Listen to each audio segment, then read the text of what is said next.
Good evening, and welcome to the second series of College to Career Talks. Uh, and I'm happy to have two of my colleagues, friends, Rohit Kumar and Tanu Shankar, for today's session. Uh, but let me before I start, let me give a brief introduction about this particular series and about the Vinaka Mission Research Foundation, because there are many people uh, in this session who are new to this institute.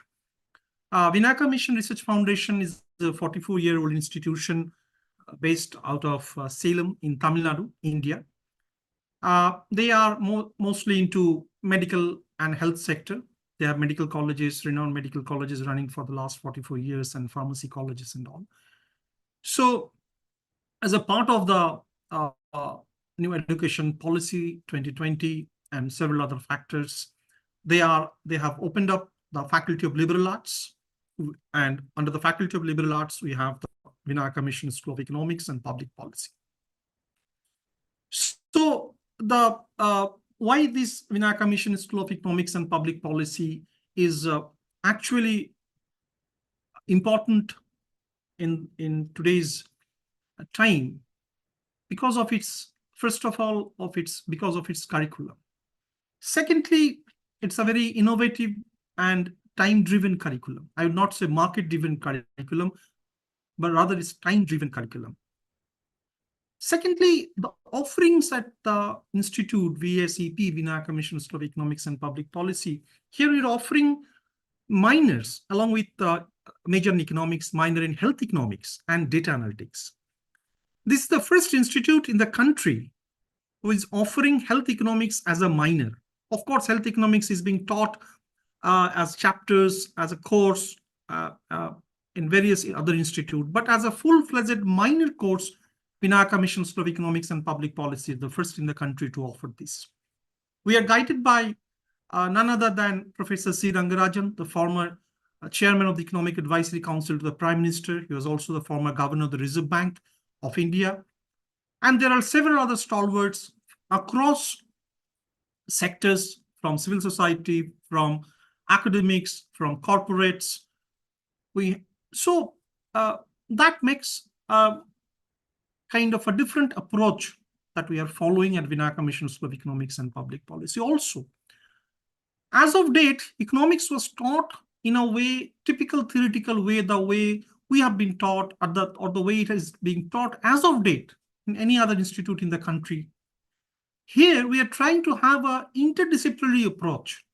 That means when economics is being taught, what is the relevance of the course that is being taught within the classroom, vis-a-vis its impact on the public policy domain? Because ultimately, it's all about policy making, it's all about data handling, it's all about how it benefits the society at large, be it at the micro level or at the macro level.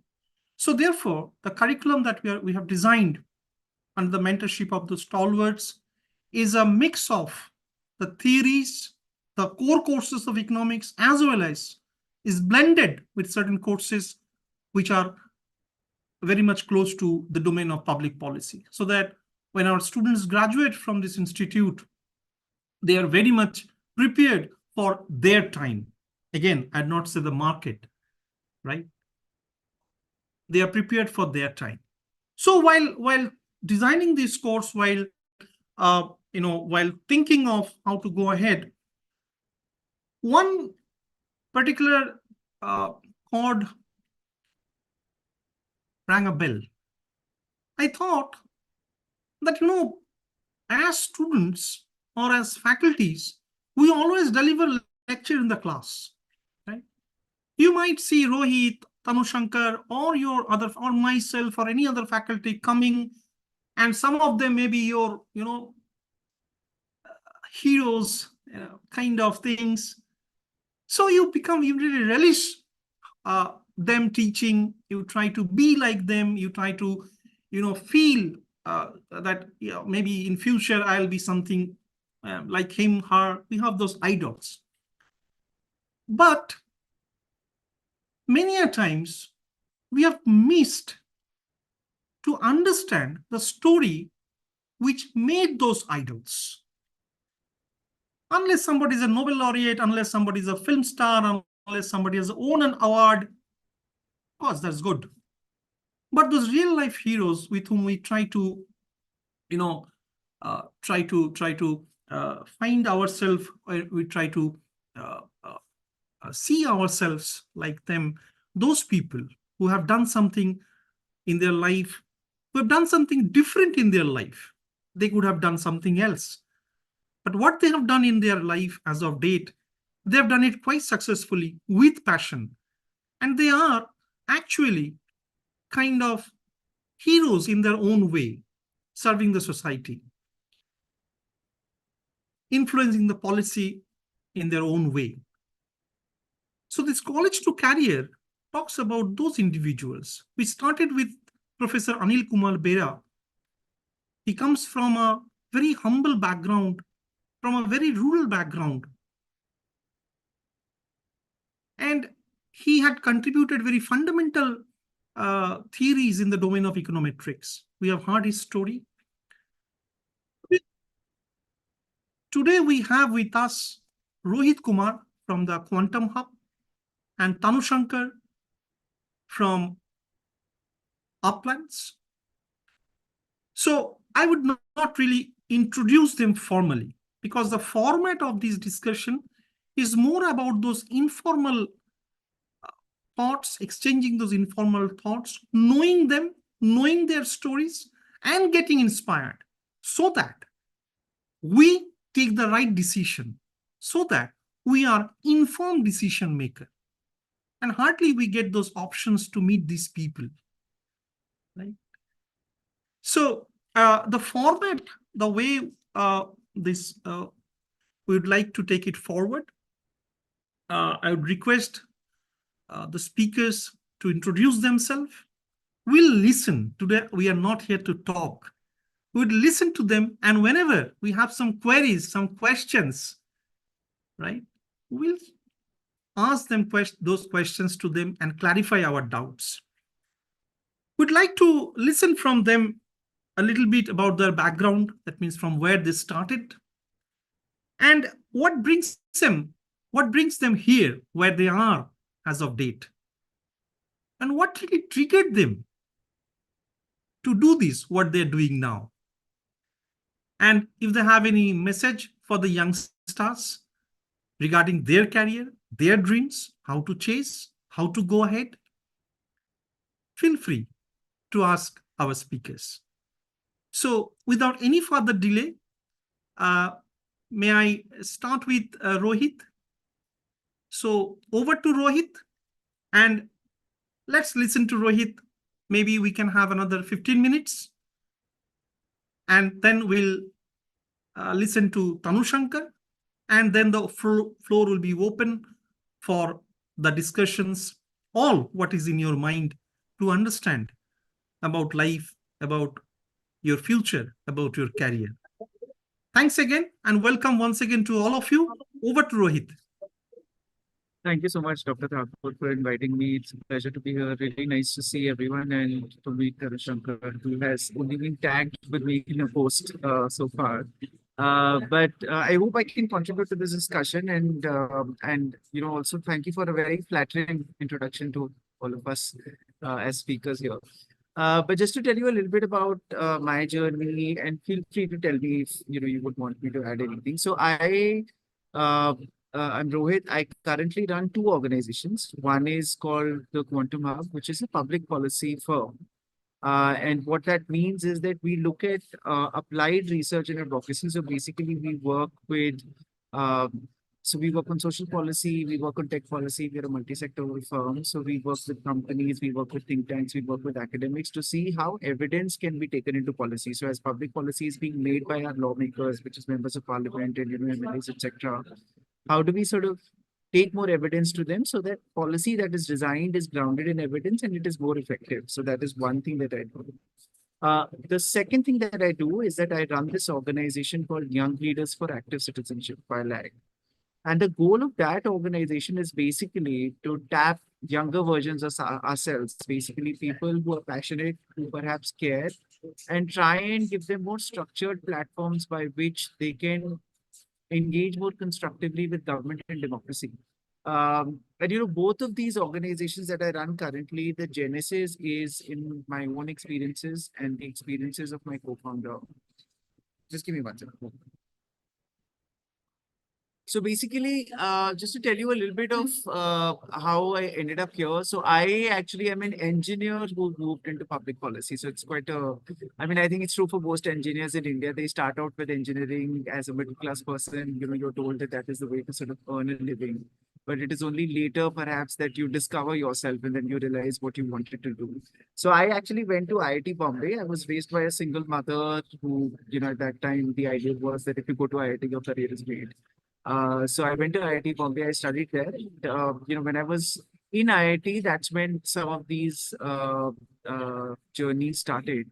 So at the IIT campus, I was involved in multiple student body activities, and I contested multiple elections on campus, starting from at the hostel level to perhaps later at the institute level. And I used to sit in the institute senate with faculty, where one of the first times we undertook a curriculum review for IIT Bombay, which sort of revamped what is taught at IIT and how it is done. And IIT Bombay never really had a major minor system.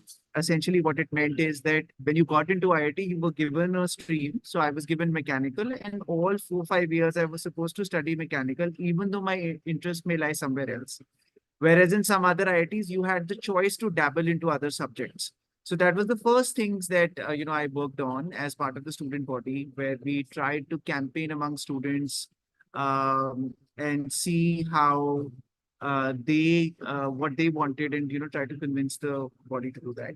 And I think that, along with a group of rural activities that I was involved in IIT Bombay, made me realize that there is a lot of power to public policy. There's a lot of power to policy at the institute level and at the larger level. And if people engage well, there's a lot of change that can come. Right after IIT, though, I ended up joining BCG, which is the Boston Consulting Group, because that was a really good job. That a lot of, if that's your marker of success, I would say. So I joined them, but I think my heart had already sort of been taken. And while at BCG, I continued trying to explore how I could contribute to policy making. And one thing led to another, spoke to multiple people. And then somebody pointed out that there is a think tank in Delhi which works with members of parliament to try and shape policies.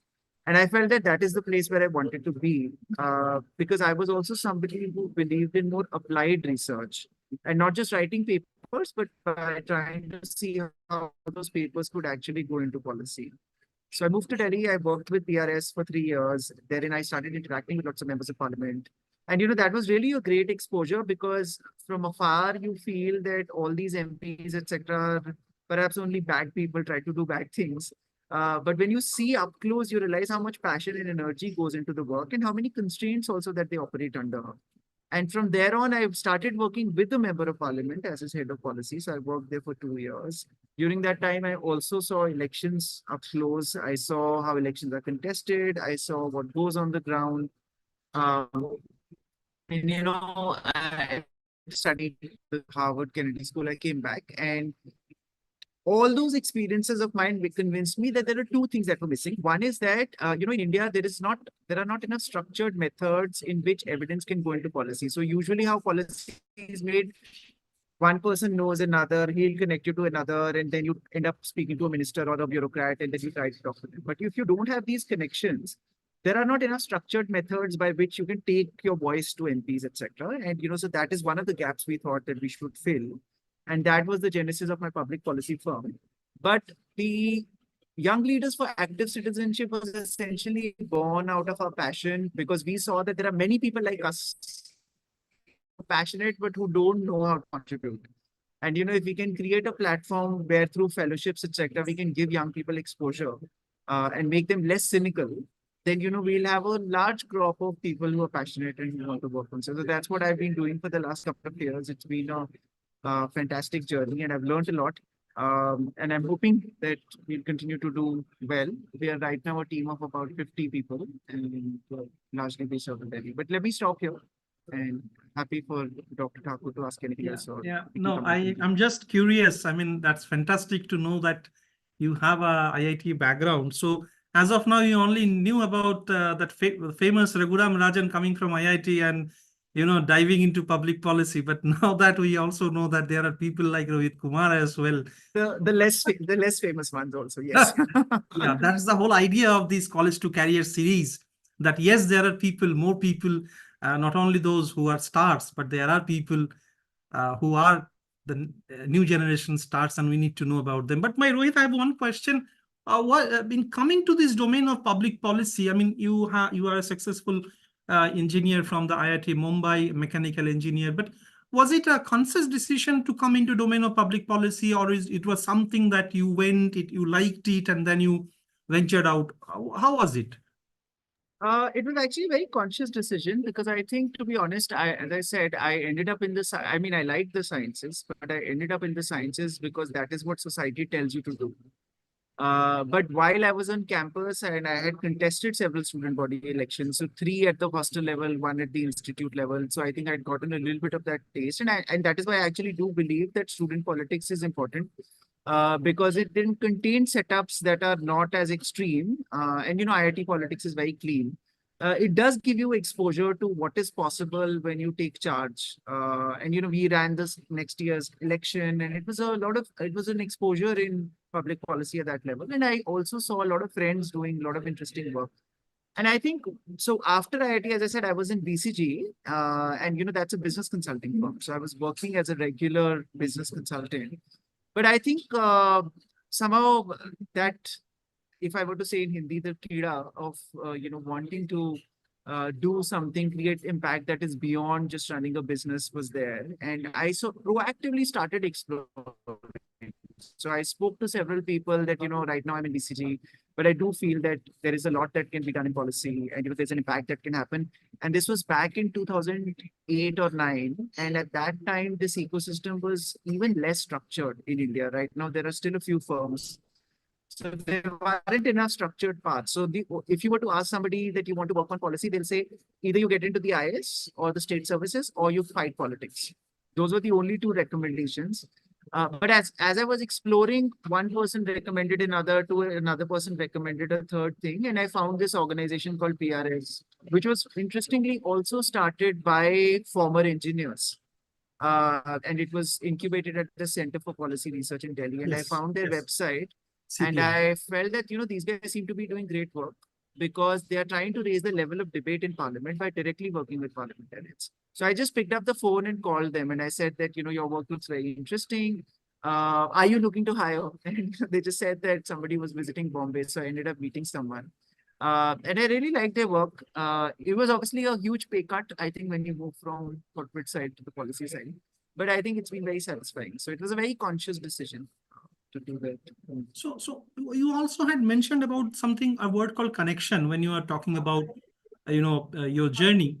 So let's say, let me put it in a more structured way. See, nowadays, this UGC has recommended that there should be a mandatory internship program for the students. I mean, of course, we are also offering it, and along with it, there should be practical, experiential learning, like rural visits and all these things, so that students get to learn those practical aspects of life, of society, of human behavior. So, how do you think these are can help them in if they take up some career in public policy? So I think these are really important because I mean, in the WILAC Young Leaders for Active Citizenship that we run, we also run a public policy program, which is a 1 month long program wherein we train people by obviously talking about theory, but also getting them to work on live projects with sitting members of parliament. And all of WILAC's theory of change is essentially dedicated to the idea that actually when you expose young people to things where they get to do them, things start becoming more real. And that is really when you truly realize what something entails, and you get more joy out of it as well, and you realize the power that you have. And just theoretical constructs don't work. And I think Tanu Shankar will also be able to speak to the IB because we also work a lot with high school kids. and in Bilac. And I've always noticed that the IB curriculum is fantastic in the way it is designed, very different from how CBSE, ICSE curriculums are designed. And there is a huge element of experiential learning, a theory of knowledge. And that opens people's minds and, unleashes their creativity. So I think it's really, really important. And the more we can do that, it will be better. I think traditionally the Indian education system has not been doing it too well. So if you are doing it and if others are doing it, that's fantastic. Okay, thanks, Rohit. I think we have around 42 participants and they are all writing their questions. So I'll stop here and you have to bear with us because we have a lot of people raising questions. But before that, let me move to my longtime friend and a colleague, Tanushankar. So Tanushankar is with the IB school for a decade, and has been mentoring students like anything. So a passionate teacher and a passionate guide for that matter. So rest, I leave it to Tanushankar. Over to you. So first of all, Rohit, thank you very much for segueing it to the education. And I was just thinking, well, what got to be the connection and how I'm going to pitch it. So thank you very much. And I'm quite impressed and inspired by by what you do as an changing agent. And I think that it is important for us, the Indians who've been living in India or outside of India, to reinstate that trust in the recent, like a young generation, and showing interest in politics. Because when you see yesterday the NET or those papers and the exams are being cancelled, it poses a lot of question. And as you said, that in education we're not doing really well, but there are definitely things that's happening. The Delhi government had started picking up 20 IB school. Hyderabad, the Telangana state also started looking at those curriculum. But before that, my introduction, I'm a consummate mediocre. That's what I'm saying, a generalist from the core. And I have done a host of things, and jack of all trades, master in none. But, and one point of time, I was thinking that, well, the classic Malcolm Gladwell 10,000 hour rule.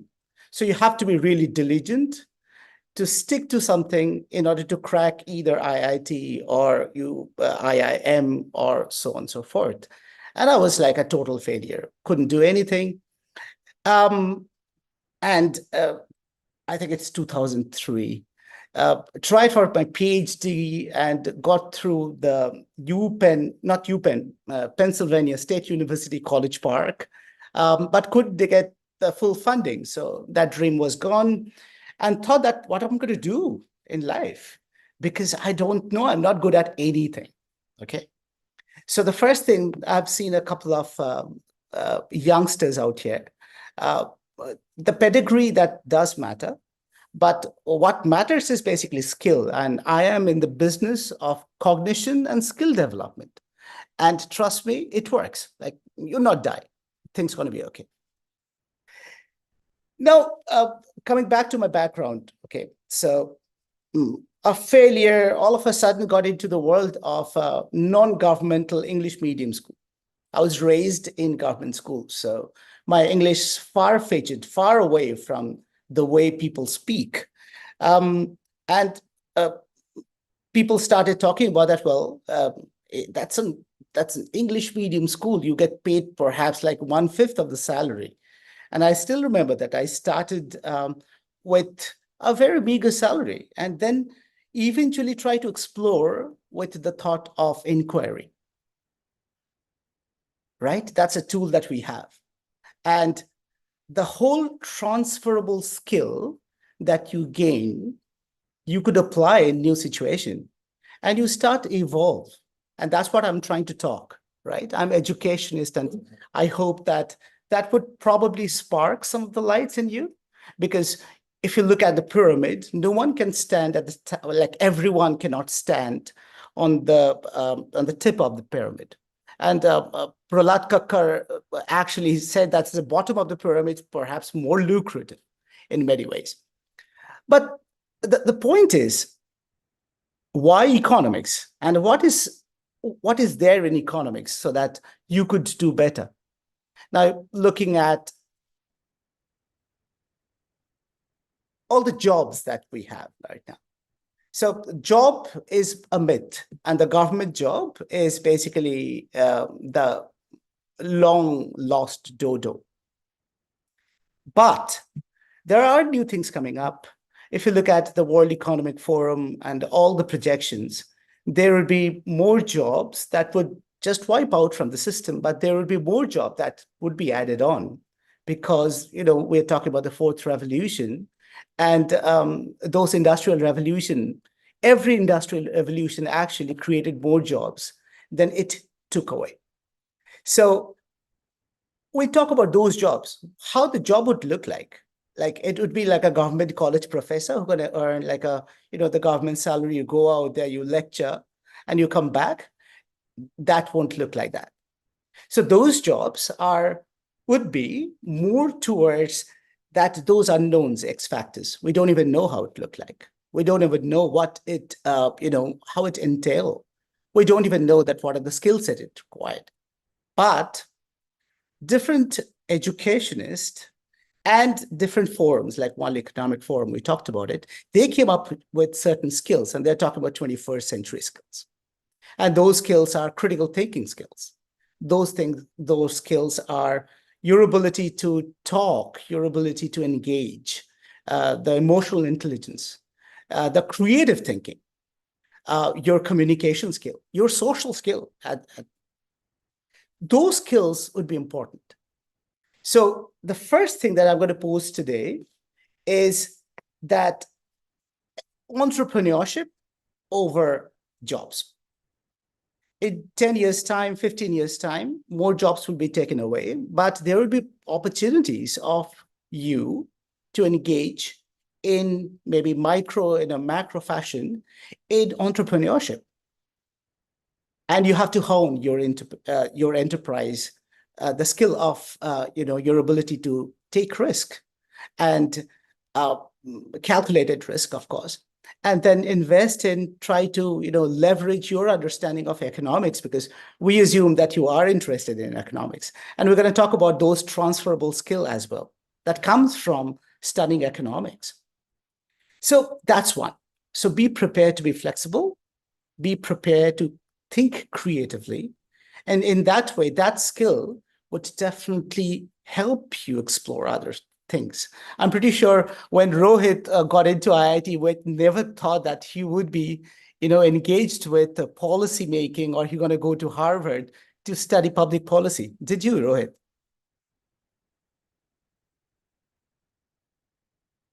No way. No. No, absolutely not. There's no way. Right. So this is, we call it like a very adaptive thinking, the adaptive exploration. You work, you engage, and there are challenges, and you solve it out. That's problem solving. By the way, problem solving is another skill as well. So we call it growth mindset. We call it problem solving skill. Now, the second thing that I'm going to pose is right now, still it's great. Like if people coming from, I have the opportunity of having my students coming from London School of Economics or Harvard. Actually, I visited Harvard because one of my students invited me, and I discovered that one of my students is studying just opposite to that in MIT. So although as I said, I'm a consummate mediocre, but I have my students who are high flyers. And I actually am very proud teacher in that way. But my point, what I'm going to pose, is that pedigree over skill and attitude. Pedigree is great, but you look at Doon School once, like, those Doon School St. Stephen's, but pedigree will not yield the kind of quality and the kind of, I'm going to say, the skills, the knowledge, your application skill in you, whereas your attitude does. So even if you think that, well, you couldn't hit IIT, yeah, that's sad, of course. You could not make it to the IIM, yeah, that's sad too, but that's not the end. It's not the pedigree, it's how you look at those skills and just be ready to apply those skills in different scenarios. There's one guy that I like his writing, and his name is David Epstein. And he talked about range. And he said that, well, this Malcolm Gladwell's 10,000 rule, 10,000 hours rule, actually. So that 10,000 hours that everyone requires to excel may be quite dated. And what he came up with, he said that, well, those attitude towards life and adaptability, perhaps in 21st century, would yield more success.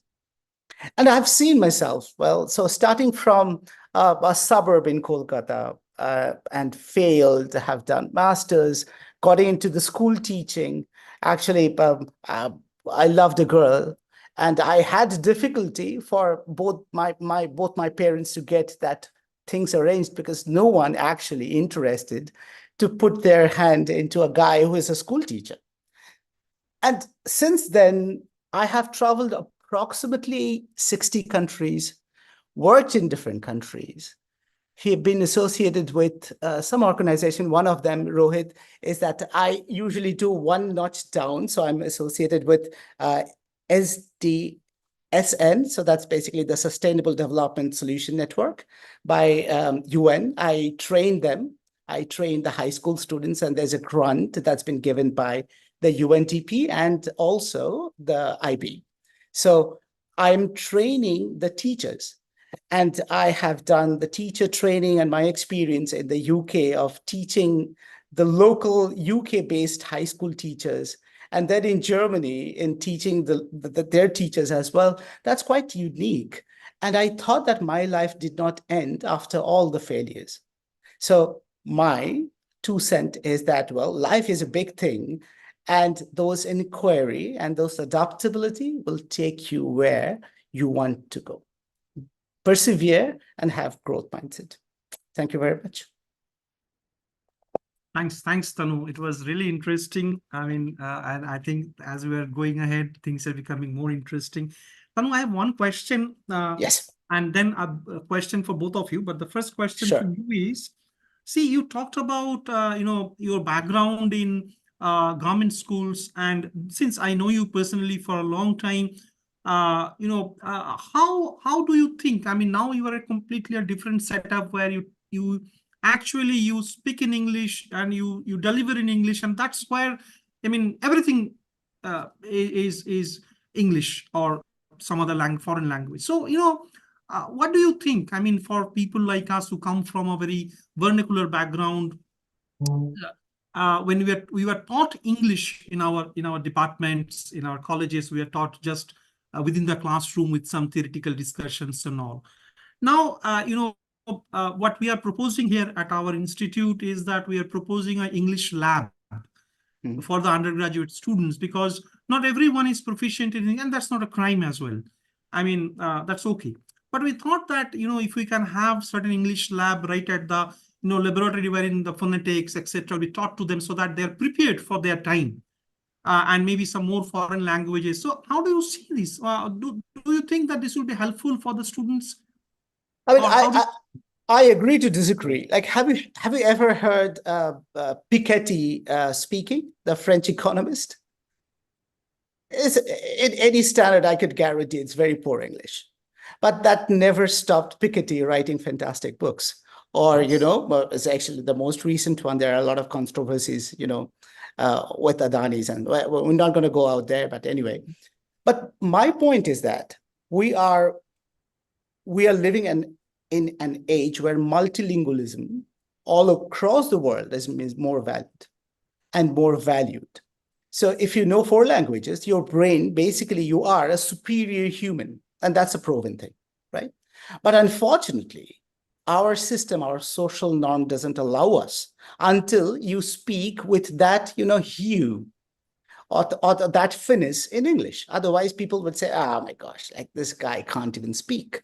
But that's our problem. And that's basically, we have to educate ourselves our professors, our system. There's a systemic change. I'm pretty sure the youngsters like Rohit also thinking about that, those kind of norms and breaking those norms. There is no correlation in my opinion. However, soft skill, we talk about it. Soft skill always is the one that has more value in today's world, because we are looking at, if you look at all the social media, and there's a new industry coming, like social media performance, that they're making more money than anyone else, right? So there is definitely a huge benefit if you train them that how the local industry, what the recent industry in India looking for them to excel in that field. So that's a great idea.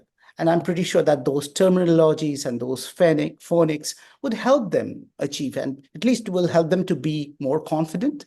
And we are looking for confident people, because it's ingrained in our mind, unless we do not speak and communicate well in one foreign language, we don't feel that we are at par. So it's a long fight, right? But unfortunately, a Spaniard or a French, they don't think like that way. They're sometimes like, yeah, I don't care. I'm not going to communicate in English, although they have the capacity to do that. I think that's something that in our wish list. With many other countries as well, like China and many other absolutely, countries. Absolutely. They prefer to their own language. I mean, no, even if they have the capacity. That's right. So there's no shame. This is 200 years of colonialism that had left this impact. This is us. This is not the industry. Okay. So before I open the floor, sorry. Rohit, no, I just please. wanted to very quickly come on that. Yeah. I completely echo what Tanushankar was saying, that it's more an issue of confidence. So actually, there are two issues. One is that, and I used to see that in IIT also, because IIT also had a special cell wherein, people who would say, for instance, taking JEE in different languages were coming into the ecosystem and could finally go. So there are two issues that are related to the language. One is the inherent confidence bit, and which is because of colonialism, that you were ruled by the British over a period of time. So there is an inferiority complex that you speak in your own language that you can't perhaps match up, which really needs norm changing, where teachers and educators need to make people come. So I, in fact, started doing this a little bit in campus, where my professor, I started speaking with him in Hindi. And because, why should it be frowned upon to speak in Hindi in a class, right? So there is a little bit of that normalization that is needed. But I think the other problem is the fact that a lot of literature that we study in our colleges is not available in languages that we want the students to learn in, unlike, for instance, in China or, in France or other places. So, for instance, in engineering specifically, most of your literature is in English. So if a student is not very comfortable, they actually struggle on multitude fronts. So therefore, I think there is definitely room for support systems. But I actually have a lot of hope from technology here, because as artificial intelligence is progressing, I think it's only 4-5 years away when you'll be very seamlessly able to translate between languages, even live while speaking. And then perhaps this problem will not exist. But until then, we need to fix both the issue of confidence and also making sure that students who are otherwise used to working in different languages suddenly don't feel pressured that they're not just learning the content, but they're also having to figure out the language. Echoing 100%, Rohit, no doubt about it. And Debdulal, you remember that when we started in our doing our MA in economics, there's no book in our vernacular, right? And those books are really poorly translated. So we didn't have any option. But we're talking about that it's not learning. It's like not the input. It's basically how you demonstrate your manifestation of your learning. So when it comes to brilliant faculties who taught us, I mean, that's where it made the entire difference in whatever we have learned and whatever we are doing so far. I mean, I think Rohit would also agree in his IIT days. I mean, there are some faculties who really make a lot of difference. Some good faculties, and everywhere there are few. I mean, So just a question from my end before I open the floor. So on a 10-point scale, whatever you are doing as of now, you may choose not to answer. You can give a nota as well. So how happy you are between 1 to 10. 10 means the happiest man in the world. 1 means you want to re-explore something else. So now I'll go with Rohit, then with Tanushankar. Between 1 to 10, where would you rank yourself on a happiness index? What you are doing as of now, given all other options that you could have done? I think humans tend to gravitate towards a 7. So I am very happy with my work. So there is no question about that, but it is very hectic. So it does get, so that takes away a little bit from the happiness. So I think on average, I'll put it at a 7. Fair enough. 7 for Rohit. Tanu? 9.5, buddy. It's good life. I get ample time to read, ample time to watch some movies. Like I'm a big fan of Iranian movies. I still get time. I extract time, and I travel around to inspect different schools and different IB schools. So yeah, it's good. Like I think that, well, as I said, that whatever that I have, like the input-output model, right? For Rohit, I understand it. For you, I understand it. So when it comes to input-output model, I'm quite like, it's great. It has been great, and it's fine. Like I'm happy with my siesta and my life overall. So good one. Great. 9.5. Fantastic. So I open the floor. So maybe, yes, I think you have one question from Kavya. Thanks, Kavya, for your message. And Kavya writes, Namaste, Rohit sir. Could you elaborate on your experience working with PSR? Like what you actually do, what did you work on, how to join them, how will it help an outsider communicate with member of parliament? Yeah. So PRS is a think tank, and the way it works. So basically, PRS was started because in our parliamentarians, when they're working on new laws, laws can be very complicated. Even if you are a very educated parliament, one day you're working on nuclear liability, another day you're working on regulating education, third day you're working on regulating technology, and you cannot expect to know everything. And so what PRS and what Parliament used to do is that Parliament would give some funding for people to hire support, but that funding amount is not enough. They would give like 40,000-50,000 a month to MPs to hire. In that, and you also need to hire support staff, etc.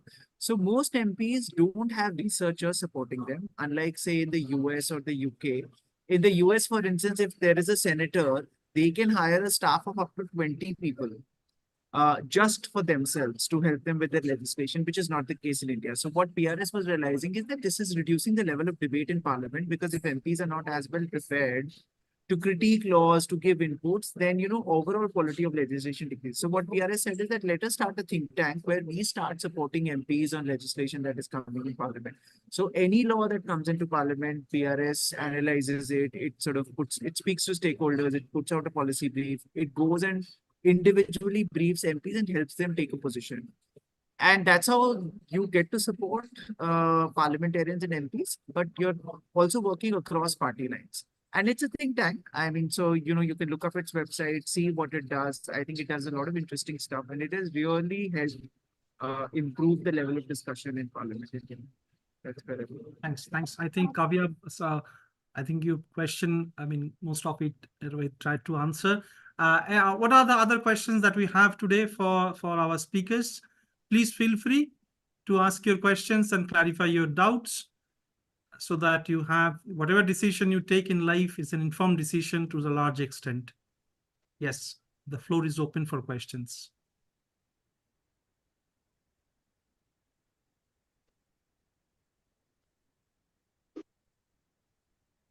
Actually, Debdullah, I would have asked like hundreds of questions to Rohit, but I'm not going to bother Rohit with that. But at the same time, maybe one question, Rohit, that, now with the wind of change that's coming up, so we are looking for those parliamentarians who used to argue, who used to debate and critique. And you worked with those MPs, the parliamentarians. Now, there's a need. People are getting aware of those avenues, those fundings, and they're hiring people. How is the quality of you foresee in the future? Like, do you think that all MPs would utilize those capacity and to gather those data, and it would be more data-based rather than like, racial slur or whatever we talk about? Well, do you think that would take a turn into next gear, and it got to be more argumentative, not for the sake of argument. It's like a data-centric discussions. Yeah, I mean, I think I already see that happening. And, to be honest, all democracies have gone through similar trajectories. Yeah. In fact, Yeah. in BILAC, when we teach public policy, this is something that we also notice.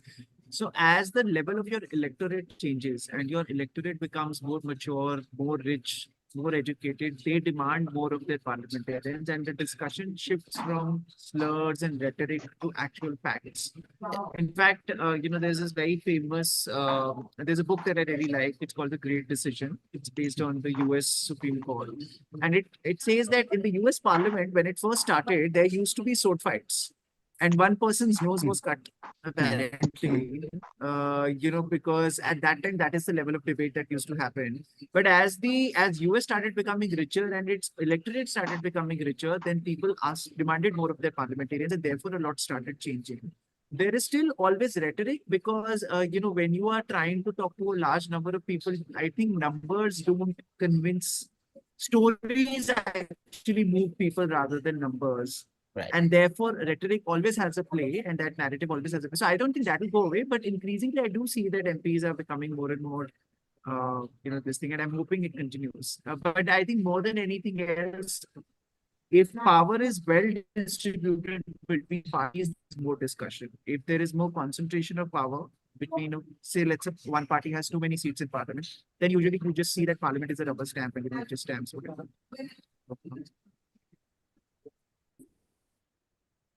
Thanks. So, any other questions from the floor before we wrap it up? I had one for Tanu, Shankar, if you Yeah. don't get Yes, any from please. the audience. Please, go ahead. Okay. So I actually wanted to ask, I mean, the IB curriculum continues to surprise me, and how well it is designed. And I think it does really open people's minds quite a lot, but it is also quite resource intensive. And I do sometimes wonder that as we want more of our students in India to develop that mindset, how do you see, are there any learnings that can, and how do you see those ideas penetrating our education system? And I do feel that, that's a gap. So there are some technical differences. For example, that every IITians, they have to have 3 sciences. But the IB, especially for the senior school, they have only allocated 2. So we in our education system just refuse to accept that the skill could be transferable. They only see that, well, the content based, and that's basically you take the content, and on that day you just like put all the content in a varied format in a various ways, like not unlike the 20 years before. I'm pretty sure that the things pretty sophisticated. But IB doesn't think like that. IB thinks of more of a spread. So IB has 6 different subjects from 6 different domains. And one of my students went to study mathematics, who has a music as one of the core. So she studied music in high school, but have done mathematics from Oxford, like cracked Oxbridge, and that's okay with them. So rather than having this mindset that, well, someone is born to be a doctor and study, physiology and then biology, and that would be just one avenue, IB doesn't believe that. So that's number one. So it's basically a systemic change that Indian education ecosystem requires. The second would be the TOK. You already talked about it. TOK is that questioning from how you know, from where you know. Is it your sensory organ that tells you? Or is it some kind of biases that you know? Or is it something that you get to know from your friend or your girlfriend or your boyfriend? So that kind of conversation and reflection, there's no room in our education system. If you could remember that how we slogged in our grade 12s, there is no room whatsoever to learn the life skill. That's called CAS, is creativity, activity, and service. And the third one, there's no room for service learning, because we think that's a giant waste of time. So the moment that the parent sees that, well, they're going to go out and do a beach cleanup, or they're going to work in orphanage or old age home, they think that that's giant waste, and they would be the person that not going to send them. However, an IB, that is a central element. So it's just changed the mindset, Rohit, and it takes some time, but I think I'm going to give credit to many people. I think that I'm sorry, again, I'm talking about some few things. I have my favorites as well, and I have my own biases, so apologies for that. So a few, like a progressive government, been thinking on that line, and which gives me hope, for sure. Tanu, I have to stop you here. But Sure, there are a lot sure. of questions coming up. Sure, And sure. just the heads up before I read the questions that are coming for both of you.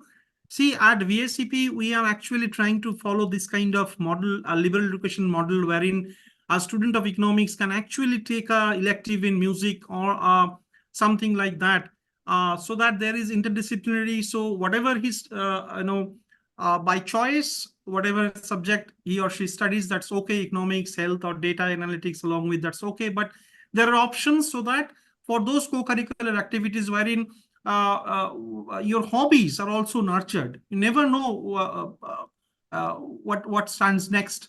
So we are trying to follow a similar model at VACP, and that's how it comes under the Faculty of Liberal Education. Let's see. I mean, in due course, we'll take your guidance and guidance from people who have practiced it. But now let me read out the questions. So yeah, Nixon, you can also unmute and ask the question, but let me read it for you. You have written, hello, sir. This question is for both Mr. Rohit Kumar and Mr. Tanu Shankar, sirs. How do you think this current technological revolution, such as AI or other innovations, influence the economics and helps with jobs of both of you in parliament as well as teaching? One. The second question comes from Vidya Lakshmi. Vidya Lakshmi asked the question, Namaste, dignitaries. Thanks, Vidya Lakshmi. Thanks, Nikshan.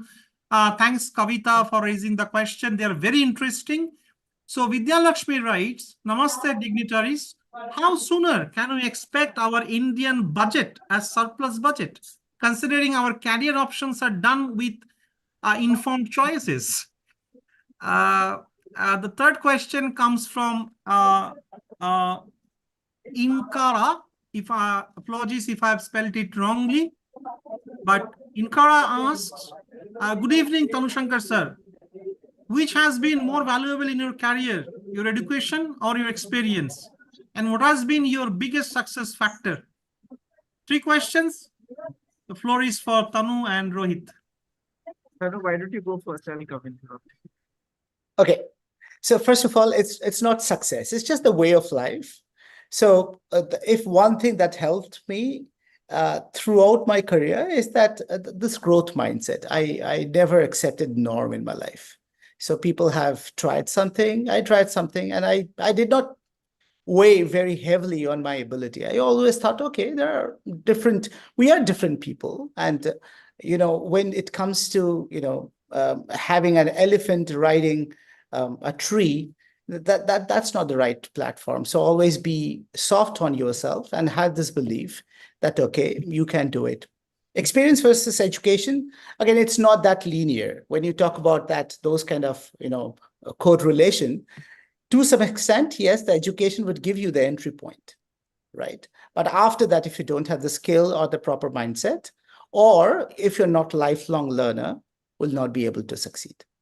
Because I know, and Debdullah knows, that I perhaps took 2 classes of 2 professors. They're really good. And I did not, my attendance was like appalling. Okay. So, but I learned, I put my effort and learned economics when I joined International Baccalaureate. And I mean, I could tell you, so I have co-written textbook, which is published by Hodder, and Hodder says, just given me the check, and there says students from approximately 74 countries use that textbook. So I learned economics after I passed my master's in economics, right? Because I refused to accept the fact that economics and those theories only could be marked up. And I was not very convinced. So yes, entry point, education, qualification, that does matter. Otherwise, your door will not be open. But at the same time, experience, and remember that always getting the first job is difficult. I mean, people will have to start from somewhere. So if every organization comes up with the requirement of 5 years experience, then you have to just like tick out outside of the box and maybe start something of your own, or do sometimes charity work to get into. Like reach out to the people, beg, borrow, steal, and do something so that, it may not be financially very motivating, but you still could learn and get some experience to start with. I don't know whether it answers your question, but anyway, I tried. Rohit, over to you. To the two questions, when is the budget going to come? I think budget is going to come sometime in July, August, end of July, August mostly. And I think that gives you direction of where the government is looking to put in money. To the second question about how is technology going to change? I think it is going to fundamentally change a lot of different things. While it is definitely going to create a lot of need for upskilling, so that, because jobs are going to change, a lot of jobs that are currently running, tech is going to be able to do them. And so there's a lot more upskilling that will be needed. But I think it will also open up a lot of opportunities for people that have previously not been able to tap them. For instance, as I was talking about languages, a lot of work happens in English, and people who don't understand English are not able to tap them today.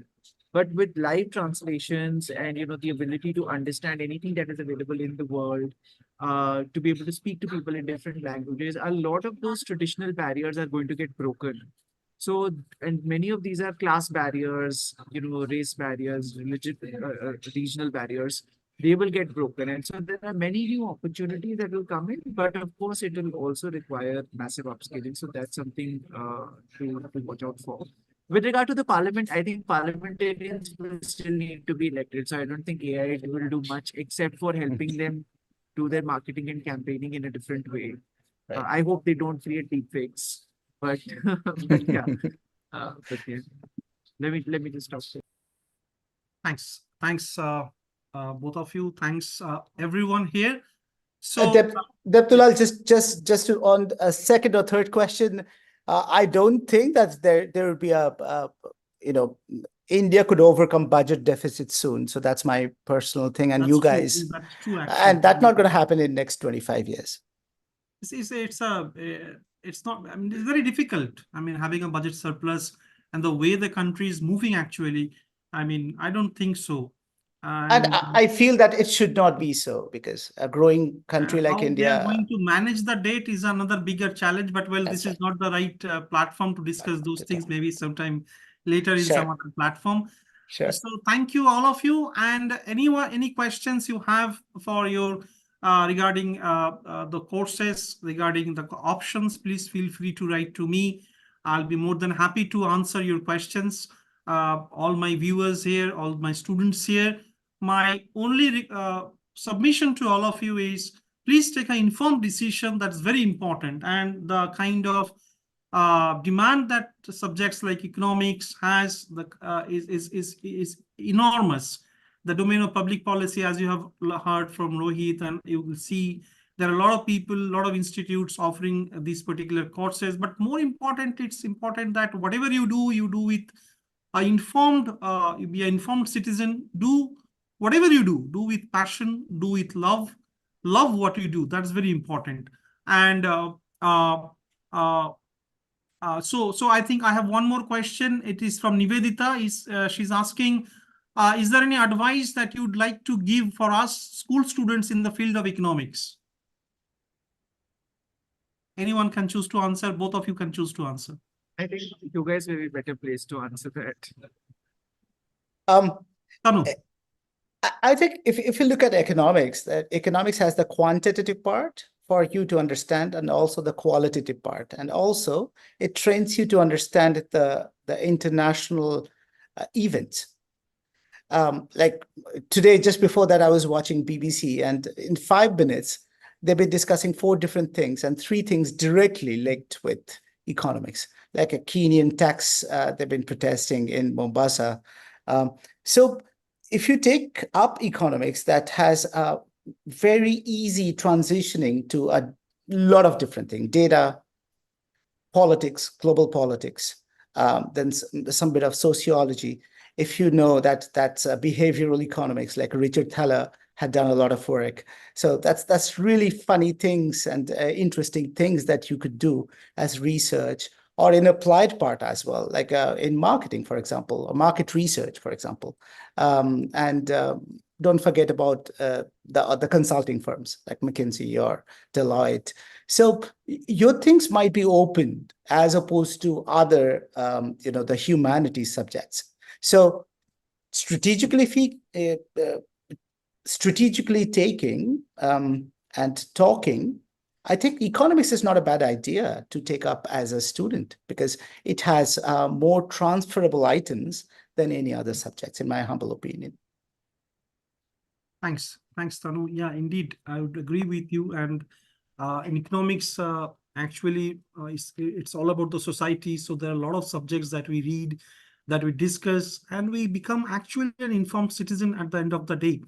So that's the beauty of reading economics. And thanks once again to both of you. Thanks all the students here. I would request all of you to visit our website. If you have any question, feel free to get back to us. We would be more than happy to connect you with our faculties, with our advisory members, so that you become more informed about the domain, about your choice of career choice. If you want to have internships or any other way, if we can support you, would be more than happy to do so. Thanks once again, and wish you all the best in your career ahead. With that note, we would stop here. Thank you. Thank you. Thank you for coming. Thank you very much. Thank you. Bye.